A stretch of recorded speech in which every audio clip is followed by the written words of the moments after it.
तो अब डायरेक्ट दोपहर को वीडियो शूट कर रहा हूँ और अभी आज पूरा पार्सल का डे होने वाला है। अभी सारी चौड़ा वो सब बन के रेडी है, तो अभी फटाफट से भिंडी भी बन के रेडी। तो कुरियर आज बहुत बड़ा रहने वाला है। बाकी इस चीज़ वाले भी वर्क चलता हुआ चलो साफ सफाई का।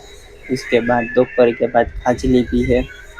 चलो तो अभी पूरा कुरियर देखिए अभी कर दिया है। तो अभी 1-2 बज गए हैं। वडोदरा है, विसनगर है, मुंबई है, अहमदाबाद है, बड़ौदा हो गया, ये पुणे हो गया, सभी जगह कुरियर करने का है। तो अभी रायपुर है, सब में अभी फाफड़ी है, पेंदा है, चवाणा है, चेवड़ा है, सभी मिक्सिंग में अभी कर दिया है। यहाँ पर देखिए साफ सफाई हो चुकी है।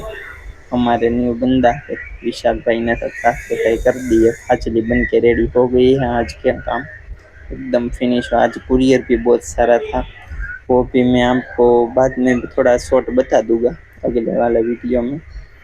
अभी एज यूजुअल अभी वर्क चलता हुआ। अगर आपको भी कुछ चाहिए तो आप भी कुरियर कर सकते हैं। मुझे कमेंट में लिखिए, तो आप मैं सभी डिटेल डाल दूंगा। तो चलो मिलते हैं, बाय बाय।